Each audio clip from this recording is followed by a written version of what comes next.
भारत और चीनी सैनिकों की अरुणाचल प्रदेश के तवांग सेक्टर में एलएसी के पास हुई झड़प इस वक्त काफी ज्यादा चर्चा का विषय बना हुआ है। और इस झड़प में भारत ने चीन को मुंहतोड़ जवाब भी दिया और चीन के सैनिकों को वापस जाने पर मजबूर कर दिया। इसी पर हरियाणा के गृह मंत्री अनिल विज ने भी ट्वीट किया है और ट्वीट कर चीन को चेतावनी देते हुए कहा है कि चीन अब फिर सीमा पर उछल कूद कर रहा है, लेकिन चीन को यह संज्ञान होना चाहिए कि ये 1962 का भारत नहीं है, 2022 का भारत है।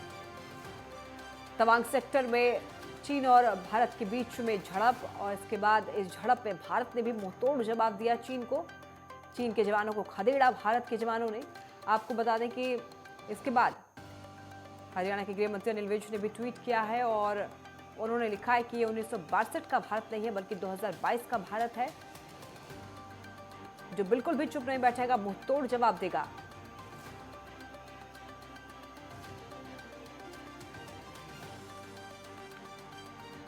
हरियाणा के अंबाला से खबर आपको बता रहे हैं, जहां पर हरियाणा के गृह मंत्री अनिल विज ने बयान दिया है। भारत और चीनी सैनिकों की अरुणाचल प्रदेश के तवांग सेक्टर में एलएसी के पास हुई इस झड़प पर बयान दिया है। उन्होंने कहा है कि भारत, आज का जो भारत है वो 2022 का है, ना कि 1962 का, जो कि चुप रहेगा। 2022 का भारत है, ये मुंहतोड़ जवाब देगा। बराबर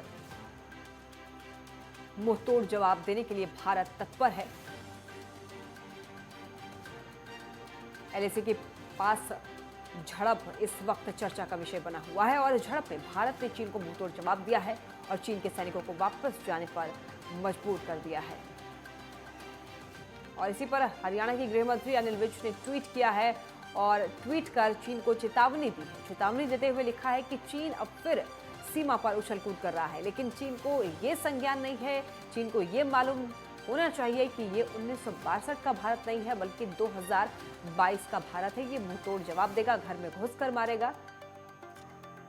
हरियाणा के गृह मंत्री ने प्रतिक्रिया दी है चीन और भारत के बीच झड़प के बाद। चीन सीमा पर फिर उछल कूद कर रहा है।